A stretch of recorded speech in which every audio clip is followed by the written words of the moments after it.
Hi. Hey, I really appreciate your attire, by the way. Do you know, I thought you were going to wear your jersey because I don't have a jersey. And I think I've mentioned here before how I feel about T-shirts. And so I was going to borrow your jersey. And then I thought, nope, I bet he's going to wear it. And then you didn't. Your Chiefs jersey. Yeah. I could have been like lounging right now in like an oversized jersey, ready to catch a football or something. My brain is my overcapacity, so I can't remember some things. I should But pack I it really for you appreciate next your time. Kansas City Chief repping. Thank you. I wore this last year on the day they won the Super Bowl. I mean, which Super Bowl? There's just been so many Super Bowls. Well, there's now, only been 3. I mean, so many. So let's just hold them while we can. Very grateful for that. Hey, you brought up football. That was a weird I did bring up I love football. You brought up football. I love it.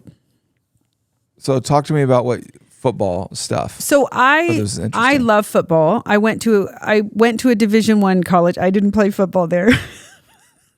But I was really good at tailgating. I would have been like first draft for tailgating. That should be a role on a football team. I like best tailgaters. Chief tailgater. Oh yeah. Like I like captain, maybe tailgater or something. Anyway, or head tailgater. It doesn't matter. So I was talking to you about it though, because of this season, fall. I just love all of it. I embrace all of it. Sweaters, like warm coffee, all not pumpkin spice, but all the things that are fall. And I was just telling you. Pumpkin flavor? I like pumpkin flavor. I do not like pumpkin spice. I've never asked lattes, if you okay. Because I like coffee. Okay. Or tea. I know. And so pumpkin spice is just too much for my palate. But you like pumpkin pie. I know we've been married for 20 years. I don't know if you like pumpkin pie. I like the breads. I like pumpkin bread. Okay. I like banana bread. I'm not, strawberry rhubarb is like the only pie. And pudding, like anything with chocolate pudding. It doesn't matter. All right. Anyway, Football. all I was saying was I was telling you, and I looked it up because I was like, it feels like, I love football, but it in the last few years, maybe just because the Chiefs have been doing really great for the first time in decades. And they've always dominated. Or the most consistently, I should say, not for the first time, because they had some years in the 90s where they spiked and but where they've been consistently good and even going to Super Bowl, like playing in February, which has been new for us. And so I just had this thought as I was driving one day is I wonder what football is doing to us though. Because you know how things can just easily become so important that they become everything and we forget about the big stuff. So I was talking to you about it because I looked it up. Football has replaced baseball as our nation's most popular spectator sport. What? This was a study by Psychology Today. I think that the most telling is, and what I was thinking about was money. I'm getting more ads because Titus plays football. Yeah. He plays for Black Hills Youth Football League, and he's on the Raiders, which for as long as I've been alive have been one of the Chiefs' worst enemies. They're so annoying. Well, we don't need to. They're not really a rival because like the real Raiders, they're no good. But, Blessed be David. But no. they're annoying. They're like the come on. All I'm saying, well, I just remember when I was a kid and we would go to games or watch games, I remember them being really big bullies. That's all. But anyway, so we've got the Raiders. So I'm looking up Raiders gear so I can go cheer on Titus and his team, but also Chiefs stuff. And I'm bombarded with ads and stuff. And I was like, this could really become an issue. 67% of Americans will spend money on at least one item for the upcoming football season. Wow, 67%. 67%. And when you just think about 1 in 4 consumers say they'll incur credit card debt because of football season. What? And this is NFL. We're not talking about little kids. But it's just become a whole thing that really hijacks our lives from like August until February. And so I was just talking to you about like sacrifice. Like our priorities can easily change and be swayed. And so I was just looking at the science behind it because paint their faces, wear team jerseys, travel across the country, pay hundreds and hundreds of dollars for a team of millionaires to watch like a group of millionaires throw a ball and like wrestle each other. Yeah. And I literally started looking into the psychology of it. Like, I had a friend that was flying on a plane last week to go watch her team play. So she was in the city of the opposing team on her way. And like perfect strangers were coming up to her, razzing her. And some of them in jest, in fun, and others being actually cruel. And I was like, this is just an interesting, like, we forget ourselves sometimes. And maybe it's not football for you. Maybe it's something else. But just processing what sacrifice and just having the right focus, no matter what time of year it is. Because I want to hike every day, all day in the fall because it's beautiful, my perfect temperature. We all have whatever it is, but I just thought it was worth talking about. And since it's football season, anyway, I just thought it was a good thing to bring up and heart check. Yeah, and heart check. So you got. There's other statistics. I don't know if I've shared it on the podcast, but so for a long time, the NFL was the biggest money making machine of all the sports in the United States, to where you like even look at it, Major League Baseball and all that. So profit was in the NFL. Recently, the NFL has gotten beaten out of being the biggest profit maker regarding sports. Youth sports. Oh yeah, okay. I thought you were going to say baseball or something. No, is now a category that is producing. That's wild. More, I believe it, than the NFL, who now takes a second place. So what it shows you though is that people seem to be aware of a need to give up, to sacrifice something for whatever, to do the thing that they're wanting to do, or they get the thing that they're wanting to get. That, sometimes I think there's this idea that society no longer sacrifices.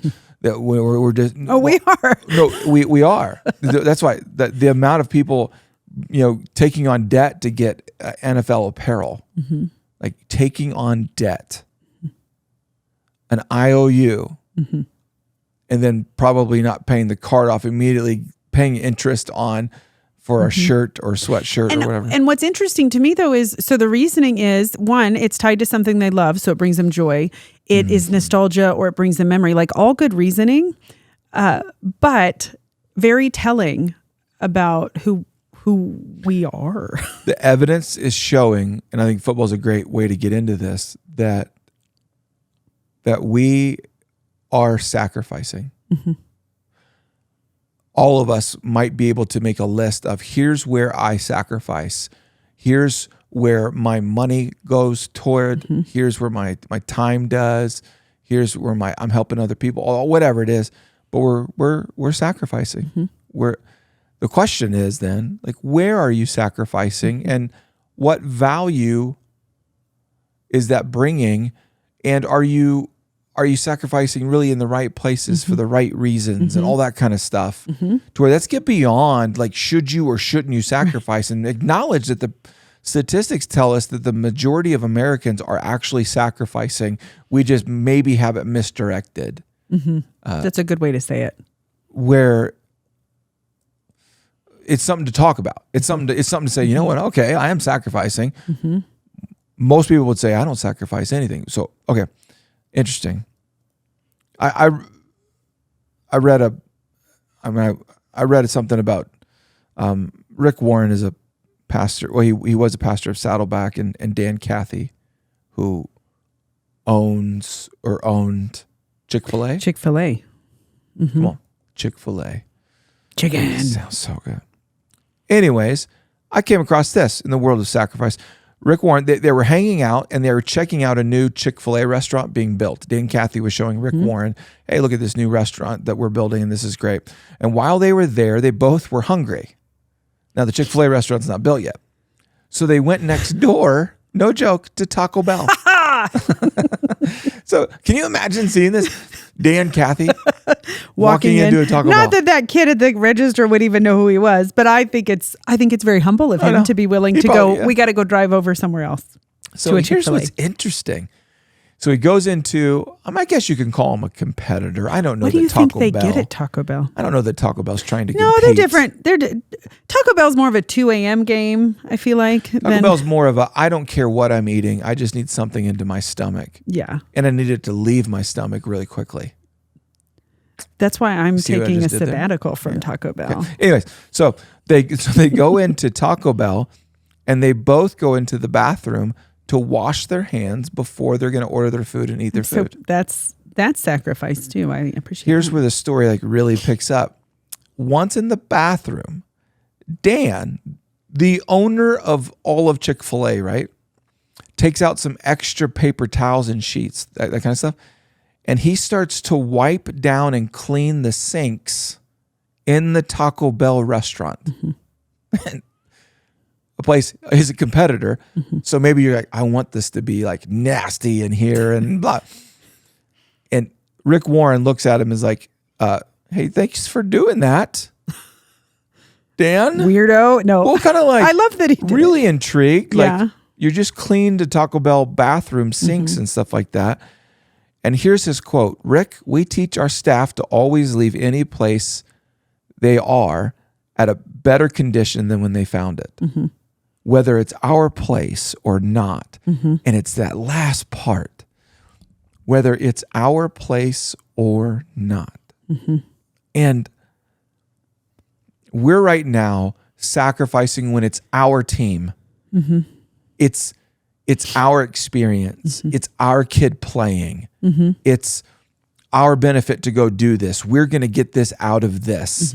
That's oftentimes why we sacrifice, because in our mind, and I don't think it's super, super, super selfish, but I think there's a little bit of a, I sacrifice with a bit of a buyer's mentality, a bit of a, I'm sacrificing, but I'm also kind of It's an purchasing. exchange. Yeah, it's an exchange for sure. Yeah, it's a transaction. Where that's not sacrifice. Sacrifice is, I am flat out taking a hit on this. This doesn't benefit me. Some might say, well, it does character-wise. Yeah, I'm talking about like the moment you're taking a bit of a loss there. And I love that thinking. And I love what you bring up, because I'm wondering, because I even think about myself, do I sacrifice with pure intentions?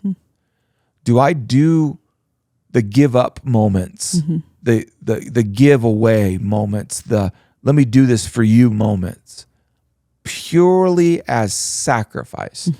Or is there deep in me going, this is a transaction? I sure hope something. I hope somebody sees me. Yeah. Or I hope, yeah. So there's two approaches biblically to sum it all up in sacrifice. I knew you were going to mention this, so I wanted to bring this up. Matthew chapter 27, verse 11. Now Jesus was standing before Pilate, the Roman governor. Are you the king of the Jews? The governor asked him. Jesus replied, you have said it. I love Jesus so much. So this was super normal for the prefect, Pontius Pilate, to offer judgments outside the front of his mansion. Like he would come out, decree, are his you, PJs. now, here you go. It was part of Pilate's job Yeah. to actually judge criminals. So all of this is standard. That's why he asked the question, because he's like, what are we dealing with here? I just love Jesus's answer. Jesus says, you said it. So he's normally judging. Pilate saw, this is verse 24, he wasn't getting anywhere and that a riot was developing. So now he has a problem.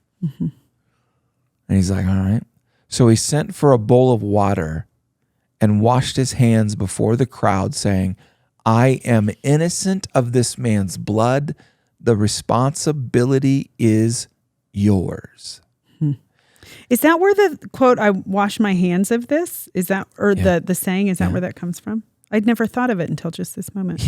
The word responsibility grips me similarly to the Dan Cathy. It's not his responsibility to clean the sinks at Taco Bell. And I think in the world of sacrifice, we think, well, what's my responsibility? And if I don't have a responsibility, then this has nothing to do with me. That's not my job kind of mentality, for sure. Where the evidence actually begins to show, if you're a follower of Jesus Christ, that's not the stuff you should be processing regarding sacrifice.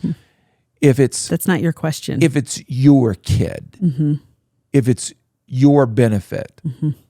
I mean, I recently worked through this where, with our kids' sports, sometimes because there's different teams, you're asked to volunteer for another kid's team, not your kid, another kid's team. And at first thought is, well, that's not my responsibility because my kid doesn't play on the team. But then that's not the kind of person you want to be. So he passes off this decision that he should have made himself. For sure. That was his job. And no, it wasn't the other people's responsibility. You notice that? It wasn't their responsibility. It was his responsibility. But they were loud. But he wasn't courageous enough to do so. He was passing the sacrifice on to other people. And I think we do the same. Where we think, is this going to benefit me? And if it doesn't benefit me, then it must be someone else's sacrifice, and we push it off. It's the whole old school talk about somebody else if you plant a tree, the tree's not for you, it's for the next generation, right? Even I think about like after the game, so football, back again to football, we were in another town at a football game. And one of the things that the announcer said before everybody left was, hey, would you help us out and pick up the trash around you before you leave? And I thought, one, thank you for asking, because yes, that's something that it's just good to do with your kids anyways, pick up trash. But I was also sad that he had to say it. Oh, I got you. Yeah. Like there's going to be a lot of trash around here, but that's what that is it's not mine. I think we walk around. But this is all of ours.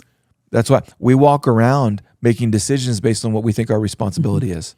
Instead of having ownership of, and that's why even when you say with kids, I think of the kids on those teams so that may not be able to have both parents there for whatever reason. And so there's a deficit in volunteers because mom wants to watch her kid play and can't. Yeah. And like we all belong to each other. And so of course we're part of this team. So we will help. But you're right. Our often in our humanness, our initial response is, good. So sorry to interrupt. No. I'm going to do that a lot. So flip the whole story. See how this response to responsibility, to sacrifice. John 13:4. So he got up from the table. He is in Jesus. So he got up from the table, took off his robe, wrapped a towel around his waist, and poured water into a basin. Then he began to wash the disciples' feet, drying them with the towel he had around them. If you don't know, culturally speaking, most people in this environment had a servant, someone who had this job of washing people's feet. It was never going to be the rabbi. And it definitely was not going to be the savior of all mankind. Who was getting ready This is not Jesus' job. When Jesus came to Simon Peter, Peter said to him, Lord, are you going to wash my feet? And then Jesus replied, you don't understand now what I'm doing, but someday you will. No, Peter protested. You will never, ever wash my feet. This is because Peter, in his mind, is going, that's not your responsibility. So you should not do it because it's not your responsibility. Jesus replied, unless I wash you, you won't belong to me. So that's why I would tell you, this is a much deeper issue than we give it credit for. On the responsibility of sacrifice that we're saying, I only sacrifice if it benefits me, if it's my team, my family, my job, my place, my city, my... Jesus replied, you won't belong to me.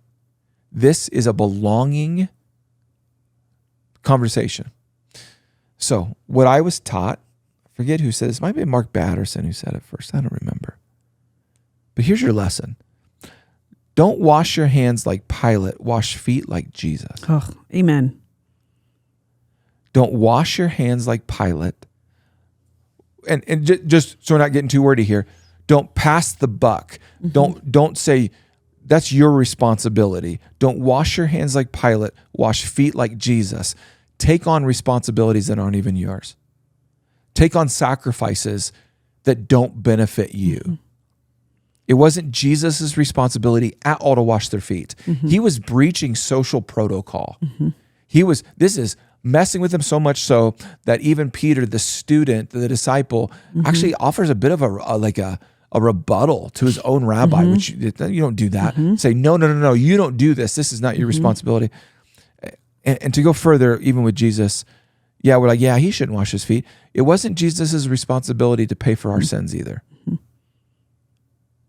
Sometimes it's easy to forget the significance of the grace and mercy that we have because mm-hmm. of what Jesus did. Mm-hmm. But we must never forget he didn't have to do that mm-hmm. to still be God and almighty and good and wonderful.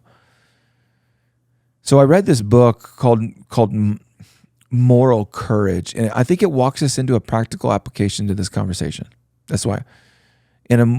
This book, Moral Courage, talks about and defines moral courage. Like if you're going to sacrifice in places that it's not your responsibility to sacrifice, it's just as a moment you've got. Moral courage, the definition, putting yourself in harm's way to protect someone else. Mm-hmm. So this is the difference that you read about an article about someone, an unsung hero who saves the life of another person. You're like what? Or stands up to a bully. Or you're like, why'd you do that? And the response is almost always the same. Well, this is what a human being should do. Right. This should be the response. This should be like the baseline. Right. But in our culture, mm-hmm. it becomes a hero moment mm-hmm. because someone stepped out of what they were just simply responsible for and mm-hmm. took on the responsibility of someone else's life and someone else's need and someone else's just world and stepped into it. And that's why I think this is so profound. I think Christians are called to a moral courage of putting yourself in harm's way to protect someone else. I actually think when you talk about this, it actually reminds me when we talk about margin, having margin in your schedule, margin in your calendar, insofar as you can, because sometimes I feel like some people might be listening going, how am I supposed to do all of these things in the midst of a wild, busy, crazy life? Yes. And some of it is even having I would call it mental or emotional margin. Again, working at being so intentional. It's not something that might be able to be done every day or consistently in the beginning. But even when we go on walks around our neighborhood, one of the things that for a season needed to be done was trash needed to be picked up along the way. It's gotten way better. But there was, especially during the pandemic and when everything was closed down, there was trash everywhere and it was disgusting. And that's not our road and that's not our field. But we're there and we're walking by it every day. So why not help pick up the trash and throw it away? It's almost, I think, walking into the spaces we go into and saying, how can I help? Like, what can I do to make this better? And it's not taking responsibility in the sense that you're usurping authority or anything like that. Because there are some people that go, oh, I can just take on everything because that would be great. It'd run so much better or whatever. Yeah. But where, like with humility going in and I think even at, again, football. But one of the things I love about the parents on our team is like if there's a parent that has two kids on two different teams, the coaches or other parents are helping get gear on and tying shoes. And those types of things, when we just lean in and say, can I help? Or I'm just going to take care of, I see something. It's just walking in, having a posture of a willingness and an availability and a humility. And it could be as simple as picking up trash or as big as if friends are arguing or your kids are arguing. And instead of just going, you know what, forget it, figure it out. Yeah. I'm going to go, can I sit and mediate? Can I help you walk this out? Can I show you how to do this? Because maybe you don't know. It can include all of those scopes or jumping in front of something for somebody and helping. That's what I think a wonderful in our season. Don't only look and think about your benefit. Mm-hmm. And I know it sounds like, well, so basic. Mm-hmm. I'm telling us, like, that's all. Yes, you can buy the jersey of your favorite team. Do it. Get it. Get that. Mm-hmm. Fine. But also look at, do all of your sacrifices benefit you and your family and your friends and your workplace and the people connected to you? Or do you actually have evidence of sacrifice that brought zero benefit to you? Mm-hmm. where the good that you did was for that person, and you actually it'd be difficult to find any actual benefit. Some of the most moving moments of my entire life is when it was that person didn't have to do that. That's there almost was like low or zero expectation. I think about your Sunday school teacher that brought a kite over because you had like a rough day. I had made his day rough. I made his morning rough as a kid in his Sunday school class, and he goes outside of that and sacrifices his Sunday afternoon to take me to go fly a kite, this little punk kid. And I love that, yes, I think we're all willing to sacrifice, but make sure that you are sacrificing in all of the ways that God is presenting for you to sacrifice. It doesn't mean that you have to go all of a sudden just looking and find something random. Random's fine. But look around you and look for an opportunity to have this like moral courage to protect someone, to invest in someone. And that someone might even be someone you don't even have a name of and you never learn their name. Sacrifice is such a powerful thing. So I love it. Good. Hope that helps, folks. Do what benefits others, and make sure that you've got that in your life as a normal practice. Sacrifice. Well, till next time. Go Chiefs. Go Chiefs, and we love you very much.